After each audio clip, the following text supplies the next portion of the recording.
أعوذ بالله من الشيطان الرجيم. بسم الله الرحمن الرحيم.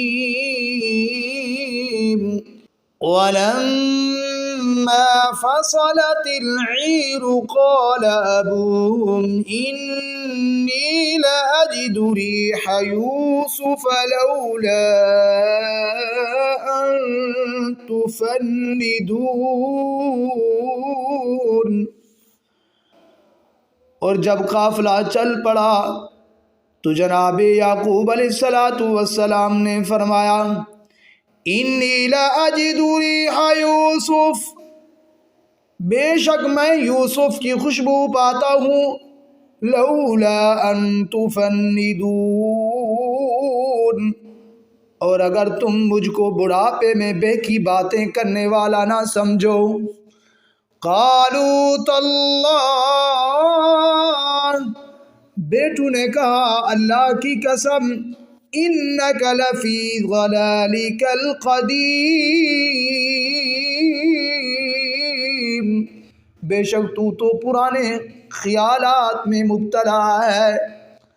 فلما ان جاء البشیر القاہ علی وجہہ فارتد بصیرا، پس جب آیا خوشخبری لانے والا، القاہ علی وجہہ، ڈال دی اس نے جناب یعقوب علیہ السلام کے چہرے پر کرتا، فارتد بصیرا، پس جس سے آنکھیں کھل گئیں، روشن ہو گئیں۔ قال الم اقل لکم، جناب یعقوب علیہ السلام نے فرمایا کیا میں نے نہیں کہا تھا تم کو، انی اعلم من اللہ ما لا تعلمون، بے شک میں زیادہ جانتا ہوں اللہ کے بارے میں جو تم نہیں جانتے۔ قالوا یا ابانا استغفر لنا ذنوبنا انا كنا خاطئین، بیٹو نے کہا اے ابا جان ہمارے گناہوں کی بخش مانگیے، ہمارے گناہوں کی مغفرت مانگیے، بے شک ہم ہی خطا کار ہیں۔ قال سوف استغفر لكم ربی، جناب یعقوب علیہ السلام نے فرمایا ان قریب میں اپنے رب سے تمہارے لیے دعائے مغفرت کروں گا، انہ هو الغفور الرحیم، بے شک وہ بخشنے والا ہے، وہ رحیم ہے۔ حاضرین و ناظرین، جیسا کہ آپ حضرات کو معلوم ہے کہ جناب حضرت یوسف علیہ السلام کا قصہ اور ان کے بھائیوں کا واقعہ چل رہا تھا۔ سابقہ دروس کے اندر یہ بات چل رہی تھی، جناب یعقوب علیہ السلام کے بیٹے مصر سے جب واپس آئے اور بنیامین کے بارے میں کہنے لگے ہیں ابا جان بنیامین کو تو بادشاہ نے پکڑ لیا ہے اور اس کے برتن سے، اس کے سامان سے چوری برآمد ہوئی ہے۔ تو جناب یعقوب علیہ السلام نے فرمایا بیٹو میں یہ بات تسلیم نہیں کرتا، میرا بیٹا بنیامین چوری کرے یہ نہیں ہو سکتا۔ ہاں یہ تو ہو سکتا ہے کہ اس کا کوئی سامان تبدیل ہو گیا ہو، کسی اور قافلے والے سے انہوں نے چوری کی ہو اور پھر یہ میرے بیٹے کے سامان میں مل گیا ہو، اس طرح تو ہو سکتا ہے، بنیامین چوری کرے یہ نہیں ہو سکتا۔ بالآخر پھر حضرت یعقوب علیہ السلام نے اپنے بیٹوں کو کہا میں تو اپنے بیٹے کی خوشبو پاتا ہوں۔ جب وہ گندم لے کر آئے اور برتن لے کر آئے، وہ بوریاں لے کر آئے اور حضرت یوسف علیہ السلام سے مل کر آئے، تو حضرت یعقوب علیہ السلام نے بیٹوں کو نصیحت کی، فرمایا جاؤ تم یوسف اور بنیامین کی تلاش کرو، میں ان کی خوشبو پاتا ہوں۔ بیٹوں نے کہا ہمارا باپ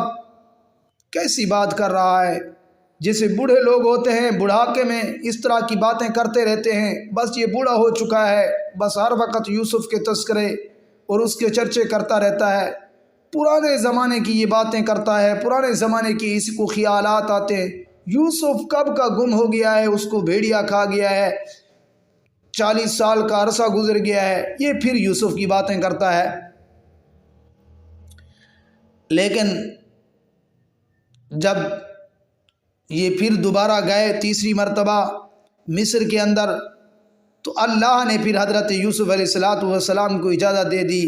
فرمایا یوسف اب تجھے اجازت ہے، یہ لوگ آپ کے پاس آئے ہیں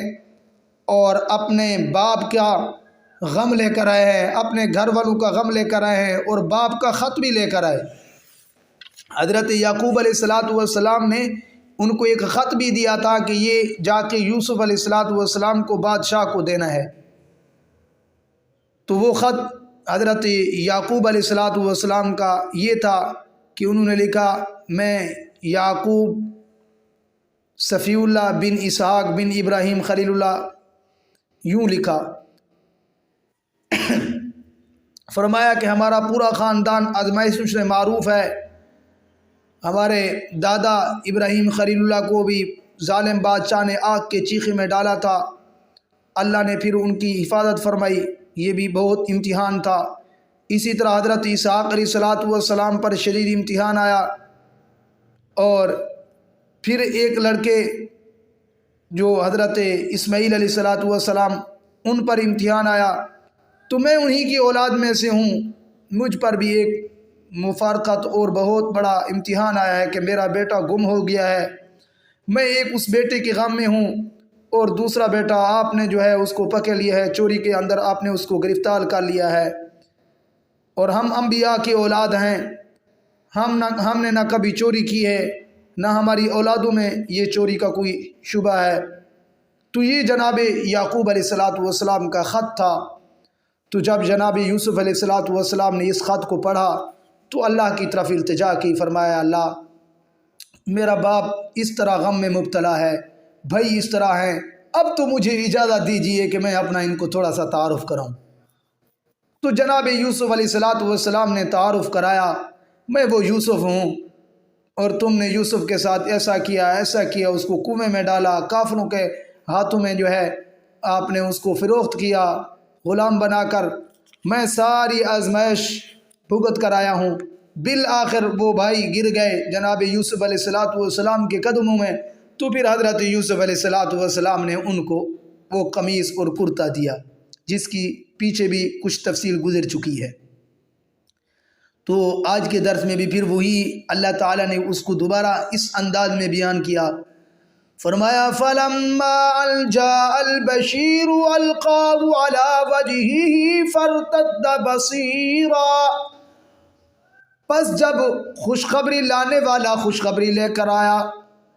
اور حضرت یعقوب علیہ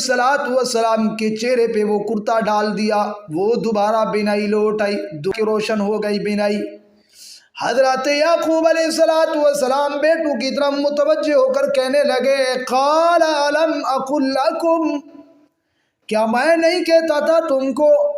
انی اعلم من اللہ ما لا تعلمون، میں اللہ کے بارے میں زیادہ جانتا ہوں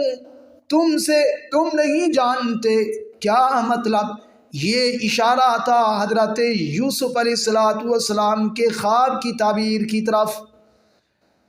کیونکہ یوسف نے خواب دیکھا تھا، اللہ اے ابا جان میں نے رات یہ خواب دیکھا ہے، کیا دیکھ رہا ہوں، 11 ستارے ہیں مجھے سجدہ کر رہے ہیں، ایک چاند ایک اور سورج ہے۔ لیکن حضرت یعقوب علیہ السلام نے اس کی تعبیر سمجھ لی، فرمایا یہ 11 ستارے ہوں گے، یہ میرے بیٹے کے ماتحت ہوں گے، اور فرمایا کہ سورج اور چاند سے مراد اس کا باپ ہوگا، اور فرمایا چاند سے مراد وہ اس کی ماں ہوگی، لیکن یوسف کی ماں تو بچپن کے اندر چلی گئی تھی۔ پھر جناب یوسف علیہ السلام کے بعد حضرت یعقوب علیہ السلام نے ایک اور شادی بھی کی، ظاہر بات ہے وہ حضرت یوسف کی بھی تو پھر ماں لگتی تھی، یعنی خالہ بھی تھی، ماں بھی تھی۔ تو جب یہ سارا کا سارا خاندان جناب یوسف علیہ السلام نے اپنے بھائیوں کے ذریعے اپنے باپ کو بلایا، اپنے سارے کے سارے گھر والوں کو بلایا، تو حضرت یعقوب نے اپنے بیٹوں کو متوجہ کر کے فرمایا انی اعلم ما لا تعلمون،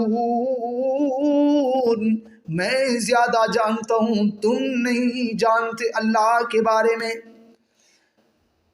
جب سارا کا سارا معاملہ واضح ہو گیا، کھل گیا، تو پھر بیٹوں نے اعتراف کیا اور اپنے گناہوں اپنی غلطی کا اعتراف کیا۔ فرمایا اے ابا جان،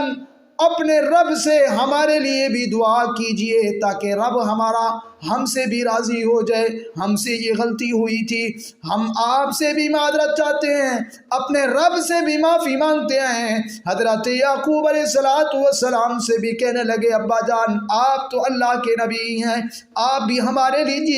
لیے دعا کیجئے، جس کو رب کے قرآن نے یوں بیان کیا قالوا یا ابانا استغفر لنا ذنوبنا انا كنا خاطئین، کہا انہوں نے کہ اے ابا جان ہمارے گناہوں کی بھی مغفرت کیجئے، ہم ہی خطا کار تھے۔ قال سوف استغفر لكم ربی، حضرت یعقوب نے فرمایا ان قریب میں اپنے رب سے تمہارے لیے بھی دعائے مغفرت کروں گا، میرا رب جو ہے انہ هو الغفور الرحیم، بخشنے والا ہے، رحم کرنے والا ہے۔ حاضرین، ہمیں ان جناب یوسف علیہ السلام اور ان کے بھائیوں سے